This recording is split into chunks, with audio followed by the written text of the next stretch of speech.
आईने हिंदी के एक नए एपिसोड में आपका स्वागत है, जहां हम पहले बात करने वाले हैं कावेरी इंजन प्रोग्राम को लेकर आए एक बहुत बड़ी अपडेट के बारे में। दोस्तों, कावेरी इंजन प्रोग्राम एक इकलौता ऐसा प्रोग्राम नहीं है जहां पर सिर्फ हमें एक इंजन चाहिए, बल्कि हमें इसके पूरे इंफ्रास्ट्रक्चर पर ध्यान देना है। और एक विवाद जो आज तक चल रहा है लोगों के बीच में डिस्कशन के रूप में, और वो ये है कि ना तो हमारे पास कोई फ्लाइंग टेस्ट बेड है, ना हाई एल्टीट्यूड फैसिलिटी है, तो हम इस काम को यथाशीघ्र पूरा कैसे करेंगे? हम चाह भी लें तो ये काम पूरा कैसे होगा? तो इसका उत्तर शायद अब आपको मिलने वाला है, क्योंकि मिनिस्ट्री ऑफ डिफेंस और जीटीआरई से एक रिपोर्ट निकल के सामने आई है, जहां पर बताया जा रहा है कि हम सबका एक ऐसा लंबा इंतजार, जिसकी उम्मीद लगाए हम लोग बैठे हैं, जिसकी आश लगाए हम लोग बैठे हैं, वो अब पूरा होने वाला है। और वो उम्मीद और वो आस है कावेरी इंजन के लिए फ्लाइंग टेस्ट बेड एयरक्राफ्ट की। जी हाँ, एक बड़ा डेवलपमेंट हमें देखने को मिला है, जहां पर मीडिया सोर्सेस की बात माने तो गैस टरबाइन रिसर्च एस्टैब्लिशमेंट, जो कि डीआरडीओ की एक की लैबोरेटरी है, जो कि इंजन डेवलपमेंट प्रोग्राम को लीड कर रही है, वो इस समय भारत के रक्षा मंत्रालय के पास पहुंची है, जहां पर उन्होंने एक प्रपोजल सामने रखा है कि भारतीय वायुसेना के इल्यूशन IL-76 एयरक्राफ्ट को एक फ्लाइंग टेस्ट बेड में कन्वर्ट किया जाए। और ये flying test bed aircraft Kaveri derivative engine की टेस्टिंग के लिए एक महत्वपूर्ण भूमिका निभा सकता है। इसके अलावा जो advance medium combat aircraft engine programme है, उसके लिए भी एक महत्वपूर्ण भूमिका ये निभाएगा, क्योंकि उसका इंजन भी इससे टेस्ट किया जा सकता है। मीडिया सोर्सेस की बात माने तो ये इंडिकेशन है कि जो प्रपोजल सामने रखा गया है जीटीआरई के तरफ से मिनिस्ट्री ऑफ डिफेंस के सामने, उसको क्लियरेंस भी मिल सकती है, क्योंकि मिनिस्ट्री ऑफ डिफेंस अब खुद इस चीज़ को लेकर इच्छुक है कि जल्दी से जल्दी इस फ्लाइंग टेस्ट बेड की जो समस्या है, इसको सॉल्व किया जाए। रक्षा मंत्रालय को लेकर रिपोर्ट सामने आई है कि रक्षा मंत्रालय भारतीय वायुसेना के पास पहुंची है, जहां पर वो पुराने IL-76 एयरक्राफ्ट को फ्लाइंग टेस्ट बेड में कन्वर्ट कराने की जो प्रपोजल है, वो सामने रख चुके हैं। और माना जा रहा है कि इंडियन एयरफोर्स भी इसके लिए तैयार नजर आ रही है, क्योंकि IL-76 एक ऐसा प्लेटफॉर्म है जो कि इंजन टेस्टिंग के लिए आदर्श भूमिका निभा सकता है। और इस डेवलपमेंट को फास्ट ट्रैक करने के लिए जो सपोर्ट है, ये भी करने के लिए भारतीय वायुसेना तैयार नजर आ रही है। ये एक क्रिटिकल प्रोसेस है, क्योंकि एक flying test bed aircraft engine की परफॉर्मेंस को, उसकी रिलायबिलिटी को और रियल वर्ल्ड कंडीशन में उसके टेस्ट को पूरा करने में एक महत्वपूर्ण भूमिका निभाता है। और इसकी महत्वता को आप ऐसे समझिए कि अभी हम अपने कावेरी इंजन की टेस्टिंग के लिए पूरी तरीके से रूस पर निर्भर हैं, जहां पर रूस के हम ग्रोमोव फ्लाइट रिसर्च इंस्टीट्यूट पर जो IL-76 है, उसी पर आश्रित है पूरी तरीके से, जहां पर हम कावेरी इंजन की टेस्टिंग कर रहे हैं। रिपोर्ट्स की बात माने तो अभी तक जो मेजर टेस्टिंग है वो पूरी हो चुकी है, और सिर्फ तकरीबन 25 घंटे की ही टेस्टिंग बाकी है कावेरी इंजन की। उसके बाद जो सर्टिफिकेशन प्रोसेस है वो शुरू हो जाएगा। लेकिन आपको बता दें कि रशिया तक जाना, वहाँ पे स्लॉट को बुक करना और इंजन को टेस्ट करना, ये ना सिर्फ हमारे समय को बर्बाद कर रहा है, बल्कि अच्छा खासा पैसा भी इसमें जा रहा है,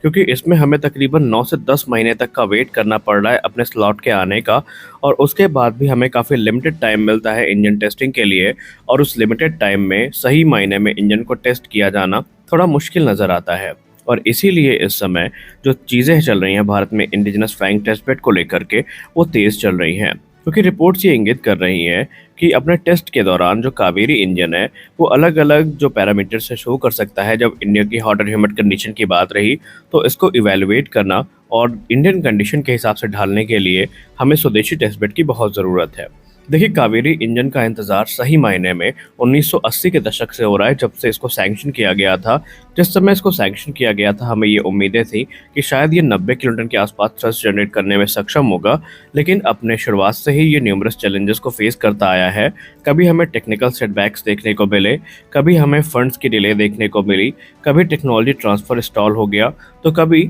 जो विदेशी प्रेशर है उसके चलते ये प्रोग्राम प्रभावित हुआ। और इस प्रोग्राम को एक बड़ा झटका तब लगा 2007 में, जब ये मान लिया गया कि शायद अब ये इंजन तेजस को पावर करने योग्य नहीं है, और इसे तेजस प्रोग्राम से डी लिंक कर दिया गया। लेकिन अब एक बार फिर से हमारी उम्मीदें जगी हैं, क्योंकि इन हर्डल्स को पार करके जीटीआरई ने अब कावेरी इंजन को अपने अंतिम पड़ाव तक लेके आने में एक महत्वपूर्ण भूमिका निभा दी है। हालांकि अभी जो नॉन आफ्टर बर्नर वेरिएंट है, ये 50 से लेकर 51 किलोमीटर तक का थ्रस्ट जनरेट करने में सक्षम है, और माना जा रहा है कि जब इसको ब्रह्मोस एरोस्पेस की तरफ से विकसित किए गए आफ्टर बर्नर के साथ कपल किया जाएगा, तो ये तकरीबन 80 किलोन्यूटन तक का जो थ्रस्ट है वो जनरेट करने में सक्षम होगा। और तेजस मार्क 1A के लिए हमें 84 किलोन्यूटन थ्रस्ट क्लास के इंजन की ही रिक्वायरमेंट है, क्योंकि general electric F404 84 kilonewton class का ही एक इंजन है जो कि तेजस में यूज़ किया जा रहा है। हालांकि ये उम्मीद हम फिलहाल मौजूदा कावेरी इंजन से नहीं कर सकते, क्योंकि जीटीआरई ने भी ऑलमोस्ट कंफर्म कर दिया है कि ये इंजन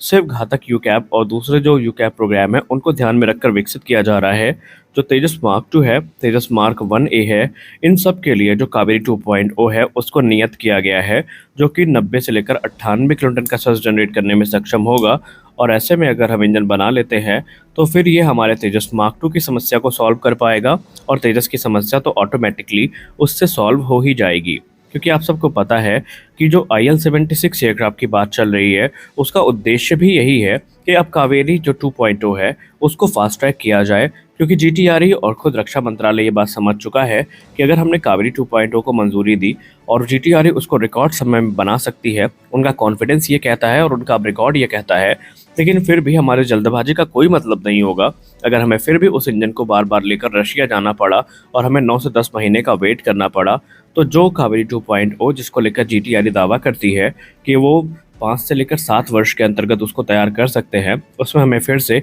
1 दशक से ज़्यादा का वेट करना पड़ सकता है। और इसीलिए dedicated flight test bed aircraft की अब ज़रूरत काफ़ी ज़्यादा है, ताकि हम अपनी इस ज़रूरत को पूरा कर सकें। और इसके लिए IL-76 एक आदर्श प्लेटफॉर्म के तौर पर सामने आया है। उसका कारण ये है कि IL-76 4 इंजन वाला एक एयरक्राफ्ट है, और इसमें से जो एक इंजन बे है उसमें हम कावेरी इंजन को इंटीग्रेट करके टेस्ट कर सकते हैं। और क्योंकि IL-76 के ऑलरेडी 3 इंजन ऑपरेशनल रहेंगे, तो यहाँ पर ये एक सिक्योर एयरक्राफ्ट भी बन जाएगा, सेफ्टी इश्यूज बिल्कुल भी नहीं होंगे। और इन केस अगर कावेरी इंजन में कोई खराबी भी आती है तो हमें इस बात का डर नहीं होगा कि एयरक्राफ्ट के साथ क्या होगा, क्योंकि ऑलरेडी IL-76 अपने रोबस्ट डिज़ाइन और एबिलिटी के लिए जाना जाता है, जहाँ पर वो इंजन टेस्टिंग प्रोसेस को पूरा कर सकता है। और यही चीज़ अब जीटीआरई के दिमाग में है। और ये पहली बार नहीं है जब जीटीआरई ने भारत के रक्षा मंत्रालय से जो फ्लाइंग टेस्ट बेड है इनकी मांग करी हो। ये मांग 2000 के दशक से चल रही है, जहां पर पहले एक नए IL-76 को खरीदने की बात करी गई थी,